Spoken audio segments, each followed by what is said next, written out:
What's up everybody, welcome back to the channel. I'm not in my normal filming attire. I was just away for a couple nights, enjoying some time off. And what I really want to talk about today, because it's just a realization that has popped into my head, is what are the major challenges of fighting in the pit? I've fought in a ring for so long. And somebody actually asked me this past weekend before the fight, Gabriel, what do you feel most comfortable competing in? Is it now the pit? And I said, no way. I like a ring, I am comfortable in the ring, and that's where I'm gonna thrive. But I have to start making adjustments and getting used to this pit because I noticed a couple things in this fight which hindered my performance and I just didn't train for. So today we're gonna focus on two elements of things which I have noted. Number one, on offense.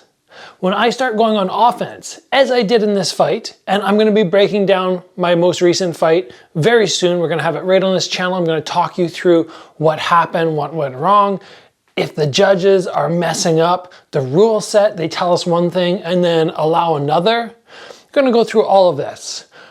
But for today, when I go on offense and I'm trying to pressure somebody backwards, normally I have the ring ropes or even a cage where they're gonna have to stop. The difference now is these guys are not necessarily gonna have to stop because they can put their foot against the edge of the pit. Now, in some elements that exposes you, but overall it actually gives them an advantage because from this position, they can launch themselves forward. So as you approach them, you have to really get tight before you get out of that danger of them pushing off and exploding into you with extra power. This makes the threat of me being offensive that much scarier for me, which is something you don't normally face.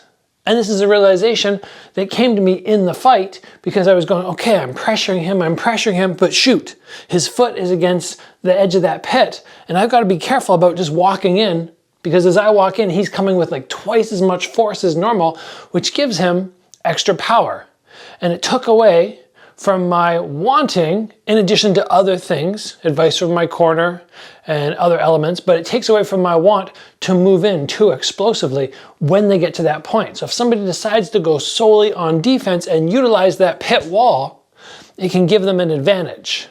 The next thing, which I noted, because I did zero wrestling defense for this fight. It was not something that I really thought of. I didn't go, oh, because of the karate combat rule set, somebody's gonna try and wrestle me and take me down to the ground a whole bunch of times.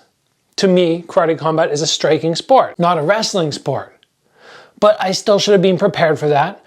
Normally, standing up, no problem. I'm not worried about people shooting for takedowns. I'm okay on my defense. If people want to stand up and wrestle, that's fine.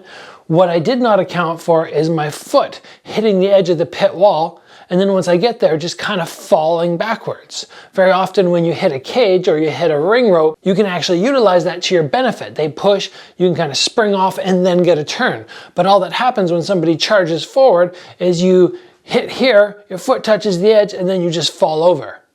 And once again, a little bit of under preparation on my part, not recognizing that. You learn every time, now I know it.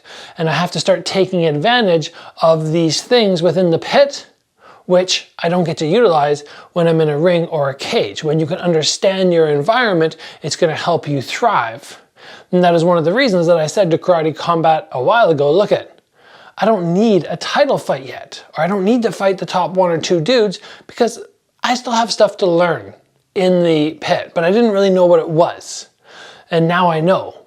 So now I have a way to train and a thought process to put behind where I can be advantageous with this new surrounding and where I'm gonna be in a weak position. And I have to not let happen what just occurred this last weekend happen again. Easy corrections, small corrections. And you might think, well, Gabriel, you should have known that beforehand. But when you're not really thinking about that and you're thinking, hey, this is gonna be a striking fight, Screevers is gonna do what he always does and come forward and engage, and we're gonna actually fight the way the rules dictate we should fight, why would I think of that? But now I know, and now I will make those adjustments. So that's all I wanted to say today about talking about this thought process of competing in the pit and the realizations that I had. The next couple days, I'm gonna have some great videos coming up, breaking down the fight, talking about the Karate Combat rule set and where there's little hitches between what they tell us and what actually happens in the pit. They need to do some sorting out between themselves, the athletic commission, the judges and refs who are there. I think there's a lot of work to be done, but we'll have those episodes coming out over the next 2 days. They're gonna be good ones, they're gonna be exciting.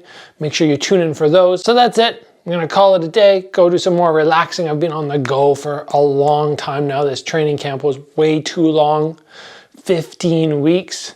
So I will see you guys back here again very soon.